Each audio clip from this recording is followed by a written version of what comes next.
नमस्कार, मी श्रीकांत आणि तुम्ही पाहताय झी 24 तास। मनोज जरांगे पाटील यांनी पत्रकार परिषद घेऊन आजपर्यंत कधीच न केलेली गोष्ट आज केली आहे आणि ती म्हणजे त्यांनी एकनाथ शिंदे यांचं नाव घेऊन सरळपणे त्यांच्यावर टीका केली आहे, त्यांच्यावर हल्लाबोल केलाय। तुम्हाला आठवत असेल, एकनाथ शिंदे यांच्यावर आजपर्यंत थेटपणे कधीच एकनाथ शिंदे यांच्यावरती जरांगेंनी कुठलीच टीका केली नव्हती, त्यांच्यावर गंभीर आरोप केले नव्हते। त्यांनी कायम त्यांच्या टार्गेटवर हे देवेंद्र फडणवीस राहिलेले आहेत। देवेंद्र फडणवीस मुख्यमंत्री असताना देखील आणि मुख्यमंत्री नसताना देखील त्यांनी देवेंद्र फडणवीसांवर टीका केल्याचं आपण बघितलेलं आहे। आज त्यांनी एक सविस्तर पत्रकार परिषद घेतली त्यांच्या स्टाईलमध्ये, त्यांच्या भाषेमध्ये, आणि त्यांनी या वेळेला कधीच न केलेली ती गोष्ट केली, ती म्हणजे एकनाथ शिंदे यांना थेट टार्गेट केलं आणि तुम्ही आमच्यासोबत डबल गेम खेळताय का, असा थेट सवाल त्यांनी केला। यामागची नेमकी 4 कारणं काय वाटतात हे तुम्हाला मी सांगणार आहे। ही 4ही कारणं अत्यंत महत्वाची आहेत, कारण बघा, आजपर्यंत एकनाथ शिंदेंना कायम एकनाथ शिंदे आम्हाला कशी मदत करतात, एकनाथ शिंदे कसे मराठा समाजाच्या पाठीशी आहेत, अशा पद्धतीची भाषा करणारे मनोज जरांगे पाटील अचानक आज एकनाथ शिंदेच्या विरोधात का बोलले, हा सगळ्यांनाच खरतर प्रश्न पडलेला आहे। आणि त्याची महत्वाची कारणं काय आहेत, ती 4 कारणं मी तुम्हाला सांगणार आहे। त्यातलं पहिलं महत्वाचं कारण मराठा वोट बँक आणि श्रेयवाद, राजकीय श्रेयवादाची लढाई।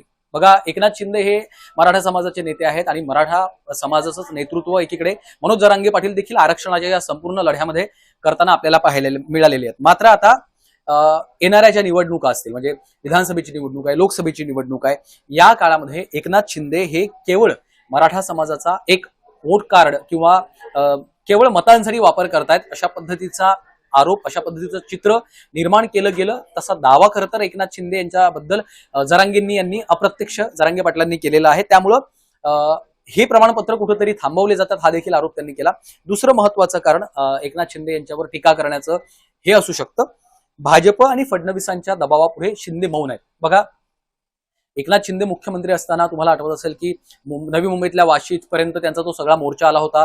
तत्कालीन मुख्यमंत्री एकनाथ शिंदे त्यांना जाऊन भेटले आणि तिथून त्यांनी आपला मोर्चा मागे नेला आणि सगळे प्रश्न सुटले किंवा ते सोडवले गेले, अशा पद्धतीची एक चित्र निर्माण झालं। आणि एकनाथ शिंदेच मराठा समाजाचे तारणहार आहेत आणि ते मराठा समाजाला कायम त्यांनी सकारात्मक प्रतिसाद दिलेला आहे। मराठा समाजाच्या मागण्या असतील, आरक्षणाचा मुद्दा असेल, ते या सगळ्यांमध्ये ते आपल्या पाठीशी राहिलेले आहेत, अशा पद्धतीचं एक चित्र जरांगे पाटील यांच्याकडनं वारंवार ठेवलं जात होतं। मात्र आता मधल्या काळात काय झालंय की काळ बदललाय, पुलाखालनं बरंच पाणी वाहून गेलं। त्यावेळेस मुख्यमंत्री असणारे एकनाथ शिंदे आता उपमुख्यमंत्री आहेत आणि देवेंद्र फडणवीस हे मुख्यमंत्री आहेत। त्यामुळं देवेंद्र फडणवीस असतील, चंद्रशेखर बावनकुळे असतील किंवा इतर सत्ताधारी पक्षातले जे नेते आहेत, त्या नेत्यांकडून किंवा त्यांच्या नेत्यांच्या कार्यकर्त्यांकडनं मराठा समाजाला कुणबी प्रमाणपत्रांचं वाटप करताना काही ठिकाणी अडवलं जात आहे, त्यांची अडवणूक होतीये। आणि याला एकनाथ शिंदे यांची मूकसंमती आहे का? कारण त्यांच्या परवानगीशिवाय, म्हणजे सत्ताधारी पक्षातल्या मोठ्या नेत्यांच्या परवानगीशिवाय खाली ग्राउंड लेवलचे जे कार्यकर्ते आहेत ते अशा पद्धतीचं पाऊल टाकणार नाहीत, असं एकनाथ शिंदे यांच्याबद्दल एकूणच जरांगेंना वाटतं। त्यामुळं हे जे त्यांनी मौन बाळगलेलं आहे, त्यामुळे देखील जरांगेंनी आज थेट कुठलीच भीडभाड न ठेवता थेटपणे त्यांच्यावर टीका करण्याचं काम केल्याचं आपण बघितलेलं आहे। आता बघा, पुढचा एक तिसरा महत्वाचा मुद्दा, तिसरं कारण याच्यातलं, शिंदे गटाच्या आमदारांची अंतर्गत मोर्चे बांधणी। म्हणजे संभाजीनगर म्हणजे हे मराठवाड्यातल्या राजकारणाचं केंद्रबिंदू आहे आणि तुम्हाला जर आठवत असेल तर जेव्हा शिवसेनेमध्ये फूट पडली, एकनाथ शिंदे यांनी वेगळा निर्णय घेतला, त्यावेळेला तिथली बहुतांश शिवसेनेचे जे नेते होते ते एकनाथ शिंदेच्या सोबत गेलेले आहेत, हे आपण बघितलेलं आहे। म्हणजे शहरामध्ये संजय शिरसाट असतील, जे आता मंत्री आहेत, त्यानंतर संदीपान भुमरे जे त्यावेळेला आमदार होते, आता ते खासदार आहेत। तर ह्यासारखे जे नेते आहेत हे ग्राउंड लेवलवरचे शिवसेनेचे, शिंदे गटाचे महत्वाचे नेते आहेत। यांच्यासारखे जे नेते आहेत ते स्थानिक पातळीवर जरांगे पाटलांचं आंदोलन, त्याची आंदोलनाची धार कुठंतरी कमी करण्याचा प्रयत्न करतात, असा जरांगेंचा आरोप आहे। आणि कुठंतरी मला अडकवण्याचा, मला एकटं पाडण्याचा यांचा सगळ्यांचा प्रयत्न सुरू आहे, असं देखील त्यांनी आरोप केलेला आहे। त्यामुळं संजय शिरसाट असतील, संदीपान भुमरे असतील, संदीपान भुमरेंचे पुत्र विलास भुमरे असतील, तर ही सगळी लोक मिळून म्हणजे एकनाथ शिंदे यांच्या पक्षाची एक प्रकारची एक लॉबिंग माझ्या विरोधात काम करते, असा थेट आरोप त्यांनी केलेला आहे। आणि ह्या गोष्टी एकनाथ शिंदे यांच्या संमतीशिवाय सुरू नाहीत, असं जरांगेंना वाटतंय, म्हणून त्यांनी थेट यावेळेला एकनाथ शिंदे यांच्यावर टीकास्त्र डागलेला आहे। आता पुढचा, शेवटचा पण अत्यंत महत्वाचा मुद्दा बघा, ठाकरे कार्ड वापरून शिंदेवरचा राजकीय दबाव वाढवणं हे एक महत्वाचं कारण आहे का या सगळ्या गोष्टींमध्ये? कारण ज्या पद्धतीचं आजचं एक महत्वाचं वक्तव्य जरांगेंनी आजच्या पत्रकार परिषदेत ते केलं, ते असं म्हणालेत की आम्हाला एकनाथ शिंदे असं वागतील असं वाटलं नव्हतं, यांच्यापेक्षा उद्धव ठाकरे परवडले किंवा उद्धव ठाकरे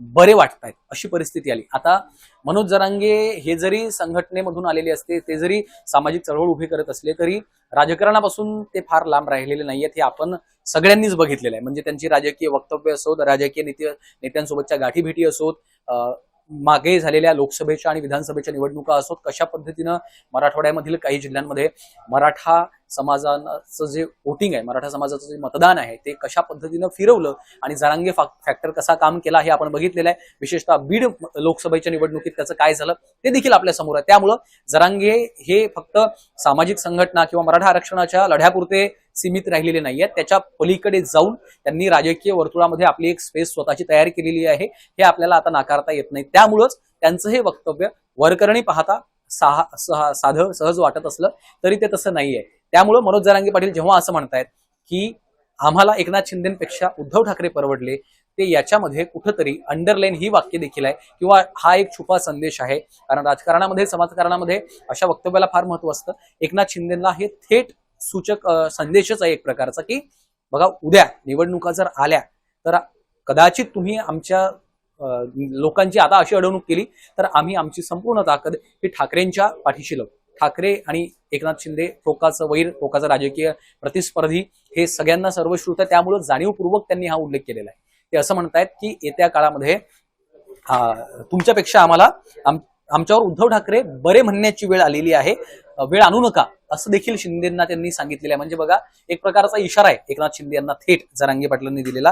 कारण एक राजकीय वक्तव्य आहे. एकनाथ शिंदे यांची संपूर्ण राजकीय भिस्त ही आम्हीच खरी शिवसेना, ठाकरेंनी कशा पद्धतीनं हिंदुत्व सोडलं, या सगळ्या मुद्द्यांवरती केंद्रित राहिलेली होती आणि मराठा समाजाला आम्हीच न्याय दिला असं देखील ते वारंवार सांगत होते. मात्र आता जर अशा पद्धतीनं जरांगे पाटलांनी आपली ताकद एकनाथ शिंदेच्या ऐवजी ठाकरेंच्या बाजूने लावली तर येत्या काळामध्ये त्याचा मोठा फटका एकनाथ शिंदेंना सहन करावा लागू शकतो. त्यामुळं जरांगे पाटलांनी केलेले हे वक्तव्य अनेक अर्थाने महत्वाचं आहे की उद्धव ठाकरे बरं म्हणण्याची वेळ आमच्यावर आणू नका, हा थेट इशारा आहे एकनाथ शिंदेंना. येत्या काळामध्ये जरी तुम्ही हे करत नसाल, जरी तुम्ही थेटरित्या मराठा समाजाची अडवणूक करत नसाल, कुणबी दाखले देण्यास तुमचा विरोध नसेल, तरी देखील हे जर होत असेल तर हे थांबवणं तुमचं काम आहे. याला तुम्ही मुकसंमती देऊ नका. तुमचे नेते संजय शिरसाट असतील, भुमरे असतील, हे ग्राउंड लेवलवर मराठा समाजाच्या विरोधात अशा पद्धतीचं माझ्या विरोधात सभा घेत असतील तर ते रोखणं देखील तुमच्या हातात आहे. कारण तुम्ही पक्षाचे प्रमुख आहात, तुम्ही नेते आहात.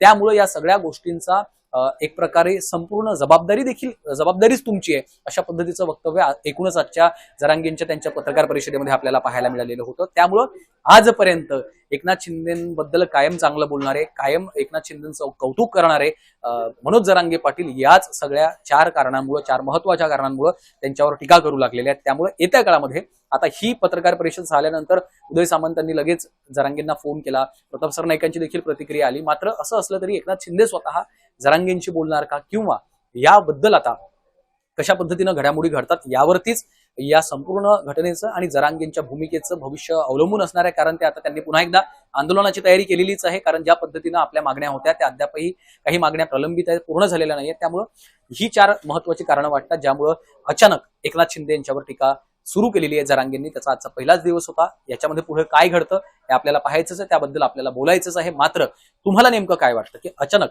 एकनाथ शिंदेवर टीका करण्यामागचं नेमकं कारण काय असावं? कायम देवेंद्र फडणवीसांना टार्गेट करणारे, त्यांना प्रश्न विचारणारे मनोज जरांगे पाटील आज एकनाथ शिंदेवर का बोलतायत? तुम्हाला नेमकं काय वाटतं हे कमेंट करून नक्की सांगा. आणि आमच्या सर्व सोशल मीडिया प्लॅटफॉर्मला नक्की फॉलो करा. हा व्हिडिओ देखील तुम्हाला कसा वाटला हे कमेंट करून नक्की सांगा. आणि अशाच अनेक महत्त्वाच्या व्हिडिओसाठी आम्हाला जरूर फॉलो करा. धन्यवाद.